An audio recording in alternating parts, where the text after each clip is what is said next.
a pandemia está mudando o mundo e obrigando a gente a se adaptar. O Festival Internacional de Cinema Fantástico de Porto Alegre, pela primeira vez, não está acontecendo dentro do cinema, mas uma parceria com o streaming do Darkflix permitiu que o festival pudesse ir todo para a plataforma digital. Então, no meio de todo esse caos, a gente ainda está podendo assistir a filmes de mais de 35 países dentro de casa e se mantendo seguro, que é o mais importante nesse momento. E eu fico muito feliz de dizer que no meio de todo esse caos, a gente também se adaptando e mudando, criou esse novo projeto do Longa História, está inaugurando o canal no YouTube e logo de cara o nosso primeiro vídeo é uma entrevista internacional. Eu não vou enrolar muito porque o papo vai ser muito bom, então já vou trazer direto aqui para vocês. O diretor de um dos filmes do Fantaspoa está aqui para falar comigo, direto da cidade do Cabo, na África do Sul, e eu aqui, direto do meu quarto, no Rio de Janeiro. Temos que nos adaptar aos novos tempos. Então, Ryan Kruger, diretor de Barry Fritado. Ryan, how are you, dude? I'm well, thanks. Thanks for having me. I thank you.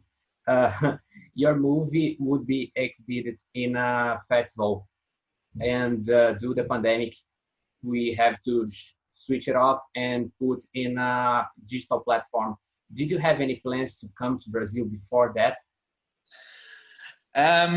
Well, yeah, I think if it wasn't for this whole pandemic and the COVID-19 and all that, then I probably would have, I would have loved to have come to the festival. And I think that's the thing when you make a film, and being my first film, it's a bit sad that the COVID-19 is happening now, because it would have been nice to go to all these festivals. I mean, there's odd festivals around the world that is still happening, but a lot of them are online. So it is a shame, because if it was playing at the cinema there in in Brazil, then I probably would have been there. It would have been nice to come meet everybody, watch everybody, check out the movie, and do Q&A at the end, and and just to speak to everybody, and just feed off the audience that have just watched it. I don't know if anybody told you yet, but I see some social similarities between your South Africa and my Brazil watching your movie. And Okay. have you ever thought about the potential impact your work could have in other cultures? No, well, you know what? Making Fried Barry, because it was my first feature, it was one of those where, you see, normally, I'm known as a music video director in South Africa. So I get to do my own concepts with music videos, but I've still got to cater for, the band, and I've still got to cater for their audience, and I've still got to be able to get it on TV. Then I shoot commercials. And then I started doing these experimental short films where I can do what I want. And Fried Barry was, is my first feature, but it was also the way I wanted to make this film, is to not think about anybody else and just and just do what I wanted to shoot. So it's one of those things. It's like, I think Fried Barry, it's either you love it or you don't. And even if you don't like it, people will speak about it and have a conversation about it, which is great. So Fried Barry, for me, being my first feature, it was really for me to do my style to the max, and to do what I wanted to do, and to really experiment and not listen to a studio, and just be in the moment and come up with these ideas. I mean, Fried Barry was, I got the idea, and then I literally wrote a scene breakdown within 3 days for 50% of the movie, but very brief. It was like, Barry goes here, Barry goes there, Barry does this. It was very brief. And then what happened was, I wrote 6 pieces of dialogue, and that's it. Everything else of the workshopped on the day, everything. So I knew kind of how the movie was going to end. So Barry didn't know there was no script. There was no script whatsoever. So it was great to be in that organic process and be in the moment with the actors and be like, okay, we're going to do this. oh, I've got this great idea, let's do this. And you can't do that with a normal film. So because Gary's not a trained actor, the guy who played Fry Barry, as he didn't know anything until I told him this is what we're doing. So I had to work very, very close with him. And he didn't know anything until, 5-10 minutes, maybe an hour before we were shooting. But that's what gave it the magic. And because he's not a trained actor, I built the movie around him to make it work. But that's why I think it came out well, because of all those things. About Gary Green, I want to know how much of Barry's persona came from you and how much came from him. How was directing him? Well, Gary's not a trained actor. As a director, I like working with non-actors, and I like working with characters, and Gary's a character. And I had to work with Gary super close, like super, super, super close. And I gave him some references, and I said, I want to do it like this, want to do it like that. But because he's not a trained actor, and being in the moment with him, I didn't want to fill his head with lots of stuff. So he had to take my direction very closely, and like, forget about this, forget about that, don't worry about this, you just do this, or mimic me and do this, and don't, just don't over listen to me what I'm saying, and then that's it. So I had to work with him very closely. But because of Gary's appearance and the way he looks, he was just so perfect for the role. And Gary worked very, very hard. He always wanted to do another take and another take and another take, and I'm like, I've got it. But some of the simple things were hard for him, and some of the hard things was easier for him. So it was a bit crazy here and there when doing it, but yeah, I just had to work super close with him to get what I wanted, because he hasn't got the experience. His background is he's an extra normally, so he's just in the background, and here and there he's got like some featured very small bits.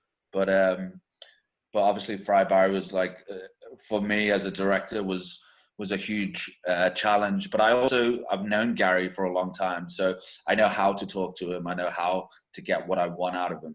But because I based the movie around him, that was the thing where he just listened very carefully to me, and he just did exactly what I wanted him to do, and not more and not less. It's just to get to that point and that level. And because the movie was based and molded around him, it just worked. And there's not that much dialogue in the film, and that was the other cool thing about it. So at the beginning of the movie, when he's the heroin addict, he had a few lines that he had to come across kind of normal, and then when he gets abducted, that's the second bit of his character. So he hardly had any dialogue as the alien, but that was the cool thing, because he would mimic people. So like when the girl in the club says, "Hey, come back to my place," he says, "My place," and she goes, "No, my place is just down the road, yeah?" And then he'll go, "Yeah." So even though it was just mimicking, it's fine. He was just mimicking the odd line, and even if it sounded weird, it's okay. He's a fucking alien, so it doesn't matter, How Fred Barry's social criticism was received in South Africa. The themes you talk in the movie, drug abuse, street violence, institutional violence, they are taboos over there. Yeah, well, put it this way. South Africa right now, for Fry Barry, there's only been one festival that I've seen it. That's it. So only one festival has seen it in March, and that's it. So nobody else has seen it. But Fry Barry is basically the first of its kind to come out of South Africa, because South Africa is very we don't make movies like this in South Africa whatsoever. We make the dramas, we make historic apartheid movies, and we and comedies and rom-coms. We don't make movies like this. So Fry Barry is literally the first of its kind to come out of South African cinema, which is amazing, and it's great to be to be a part of that. But it's just so different to what normally gets made here, completely different. So when it screened at Rapid Lion, and we got 5 nominations, and we picked up 3 awards, and we got Best South African Film, it was amazing, because this type of film could have easily got overlooked. And at the same time, we showed the dark side of Cape Town, and not the commercial Cape Town we would normally see in movies or overseas movies that come shoot here. So I try to make it as different as possible to what we don't see in South Africa, like location-wise on film. So I wanted the darker side of Cape Town. And yes, everywhere in the world, you've got drugs and you've got violence everywhere. You can go everywhere. If you go look for it, you'll find it. But it was my challenge just to shoot Fry Barry in a different way that we haven't seen Cape Town. And as I said, we don't make movies like this. So to break that mold in South African cinema is, it's great. It's great to be a part of that. And we over here, we need to make different films and not the same old films that everybody's always making. So to be a part of that, and James C. Williamson, it's like, it's great. We love it, and how we've been, you guys, been watching it over there, and it's, the feedback and everything has been amazing. It's been really good. Who are your greatest influence in movie making in general? I love John Carpenter. I love David Cronenberg. I love David Lynch. But I like all movies. I mean, there's so many genres of movies that I love. But I think definitely my biggest influences is 80s. I love 80s American cinema. For me, go back to David Cronenberg or John Carpenter and Spielberg, and or 80s horror films and stuff like that. I love the feel of 80s films, and even today, it's like all my favorite movies is like 80s. Like, I love 80s cinema. Some scenes on your movie, especially the birth scene, seem too hard to make. And I want to talk to you about the challenge of that scene in particular, and overall the challenge of directing a feature film. For the birth scene? For the birth scene and in general. I think, long form filmmaking is, obviously more challenging than the shorter things that I've made in the past, like music videos. But it was great to do long form, to go into character depth, to go into story depth. And like stuff like technical, I like technical stuff in like film, so it's always a challenge and stuff like that. The birth scene was quite hectic, because we had the prosthetics of the growing stomach. So we had I think it was 3 or 4. And so we got them from their prosthetics place, and they gave it to us. But then I had to put it on. So I had to put it on the actress Bia, and I had to shoot it in certain ways, so it looked like it was on her. So I had to match the blood or the goo and with her the stomach and her skin and stuff like that. But it was a lot of fun, and it was getting those angles, and then underneath the sheets, shooting, squirting the stuff and everything. So it was, it was challenging, but it was fun. And it's all about shooting what I know I'm going to use in the edit. So I don't waste my time shooting stuff that I know I'm not going to use. So normally when I'm filming, I'm shooting for the edit. So I know, okay, I need this, I need that, I must get this, I don't need this, I don't need that. So it's really about, knowing what I'm going to use for the edits, which makes life simpler. So you don't overshoot it, and you don't over either. I think if there's a lot of people overthink certain scenes, and some scenes it's like, this is it, this is all we need, and it's a conversation or whatever. We don't have to cover it from 20 different angles. It's just like sometimes it can be simple, The movie leaves with an open door for a sequel? Do you see yourself coming back to tell more stories from Barry in the future, or it's a one-time thing? Yeah, I don't know. I mean, put it this way: I've got some really good ideas. If I made the second one, I've got some really good ideas, but it's one of those where we have to see what happens, because sometimes you must leave it alone and it must be what it is, and then sometimes maybe, I don't know. I mean, you look at films like Terminator 1 and 2, great. You look at Lethal Weapon 1 and 2, great. You look at Aliens 1 and 2, great. So, you know, sometimes it's good to, you know, to make another one, and if I had to make another one,